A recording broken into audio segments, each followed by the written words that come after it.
Salut à tous, j'espère que vous allez bien, c'est Guénolé. Aujourd'hui on va se retrouver sur une vidéo où on va parler de Gemini. Donc là comme vous le voyez sur mon écran, Gemini c'est le modèle de données d'intelligence artificielle de Google.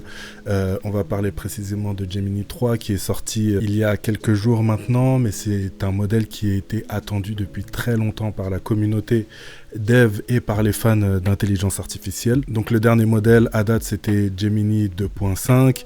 On avait eu aussi Nano Banana qui était le modèle de génération d'images qui avait reçu un très bon accueil par la communauté et par les spécialistes. Et s'était fait attendre pendant un petit moment Gemini 3. Ces dernières semaines avant la sortie, il y avait eu beaucoup de rumeurs, beaucoup de hype. Les derniers jours avant aussi, les membres de chez Google DeepMind et de chez Google AI ont commencé à faire penser que Gemini 3 arrivait, et puis Gemini 3 est arrivé. Et aujourd'hui, ce qu'on va voir, c'est que Gemini 3, c'est pas le meilleur modèle en développement.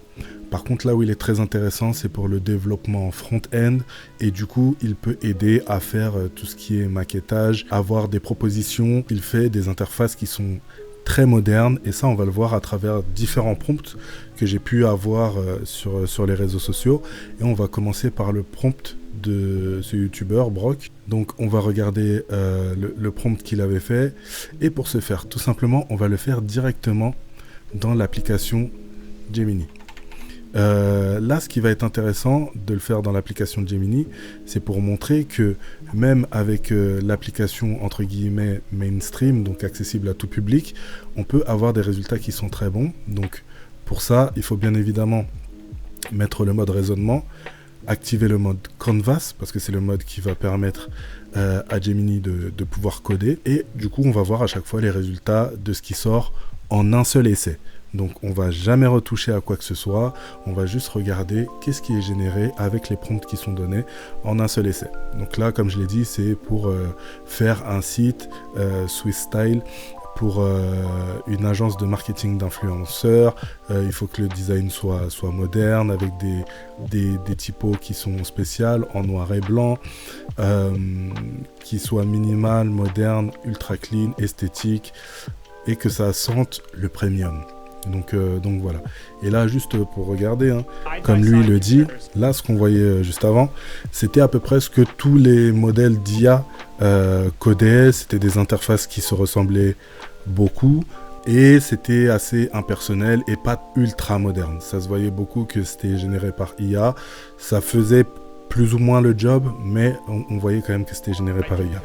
Et là, il nous montre ce que Gemini 3 a pu faire en un seul essai. On voit que c'est vraiment un site qui est utilisable. En fait, c'est ça le truc, c'est que le design, il est utilisable. Tu peux le prendre et tu peux l'appliquer pour ton site internet, tu peux faire tes retouches, mais ce qui est proposé est très moderne, très utilisable, et c'est vraiment fort. Donc voilà, là on va regarder ce qui a été généré de ce côté. Donc on voit bien, hein, les résultats, ils vont pas être exactement les mêmes, sachant que lui a utilisé Google AI Studio, donc c'est une plateforme spécifique pour faire les essais avec Gemini. Mais nous, on va rester sur l'application de Gemini, parce que c'est l'application que la plupart vont utiliser, et on voit ce qui est généré. Vous verrez qu'on verra des patterns qui se retrouvent d'une génération et une autre. On a l'impression que Google a fait une description de ce qu'est la modernité pour un site web actuel, et ce sont des partis pris qui sont pas mauvais à mon avis, mais en tout cas voilà, on voit que en un seul essai on a quelque chose qui est utilisable. C'est bien fait, c'est bien placé, c'est vraiment pas mal. C'est vraiment pas mal, avec le petit formulaire à la fin, le lien vers les réseaux sociaux. Il y a toujours des petites animations qui sont clean, les typos qui sont vraiment sympas. Franchement, c'est vraiment pas mal. Est-ce qu'on a un petit... Là, les clics, ils fonctionnent pas. Et on voit qu'il y a cet effet transparence là. Donc vous verrez, moi j'ai remarqué qu'il y a deux choses. On va beaucoup retrouver cet effet transparence qu'on retrouve ici, et ce bandeau déroulant qui est là. Vous verrez quand on le fera, on les retrouvera très sûrement. Mais on voit qu'on est sur des designs qui sont qui sont bons, utilisables, modernes, ça fait pas dépasser.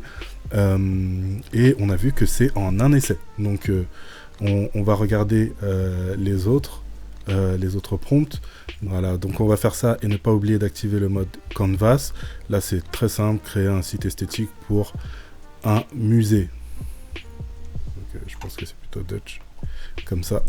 On va le laisser générer, on va voir. Là, ce qui était très intéressant, c'est que cette personne avait réussi à avoir accès à un reroutage vers Gemini 3 avant que Gemini 3 ne sorte.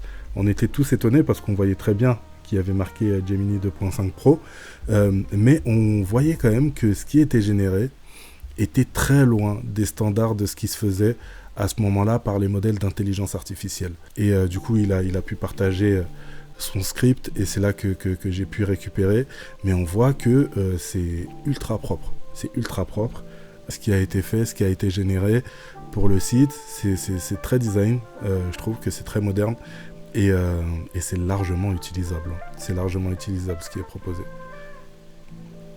Donc on va continuer à le laisser travailler.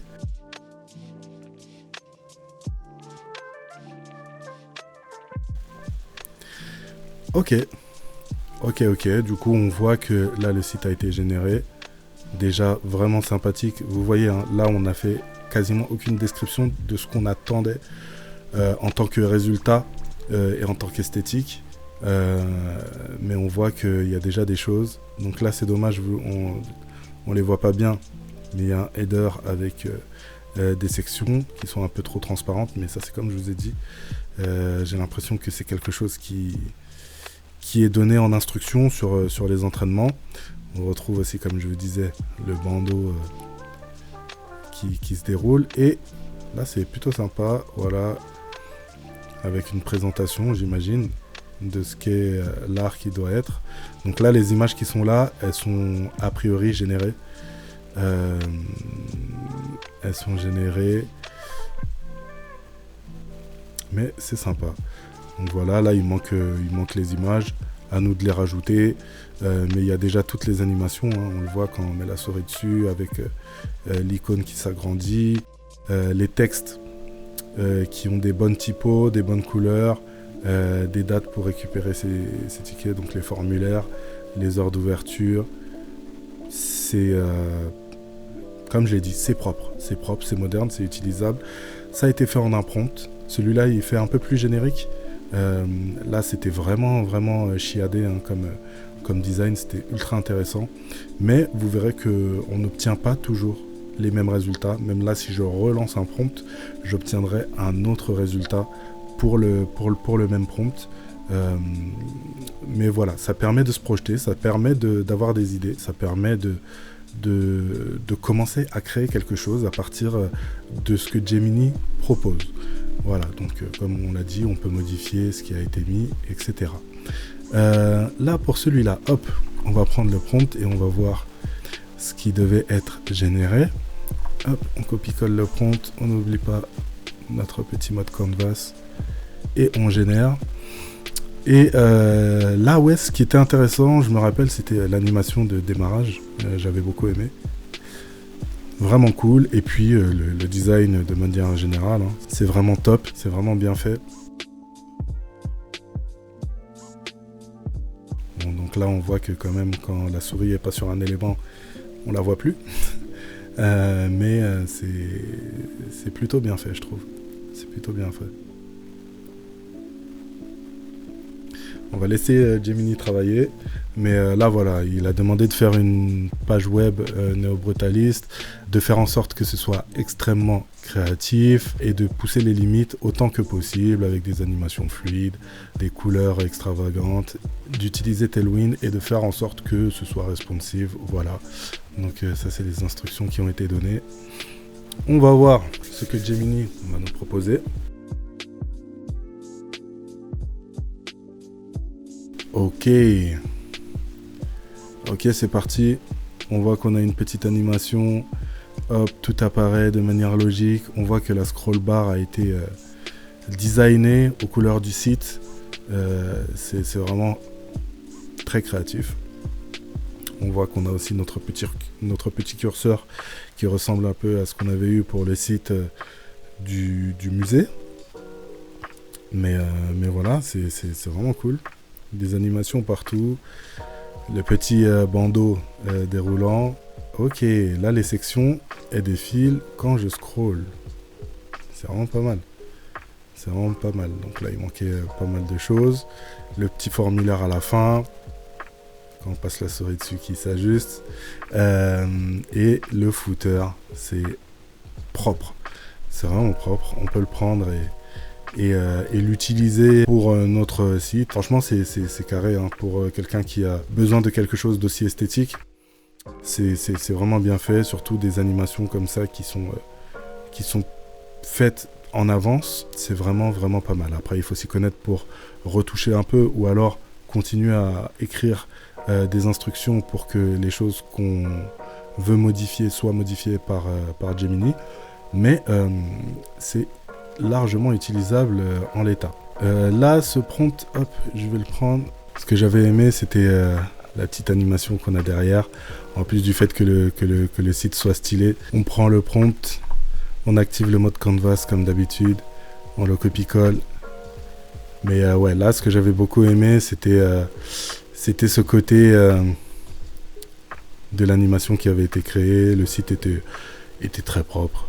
Le site était très propre. On va voir ce qu'il va nous proposer, ce qu'il va nous créer. Et c'est parti. C'est vraiment très propre. C'est vraiment très propre. Là, dommage peut-être un peu sur le côté des contrastes. Ça fait un peu mal aux yeux. Mais l'animation est stylée. Moi, c'était surtout ça que je voulais là quand je bouge ma souris.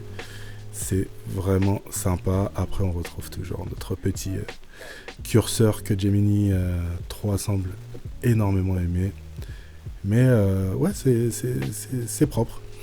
C'est propre et on voit qu'on peut générer de très belles choses pour une page d'atterrissage avec Gemini 3 parce qu'il propose quand même des designs qui sont très intéressants, très modernes et réutilisables en l'instant. Donc c'est vraiment cool.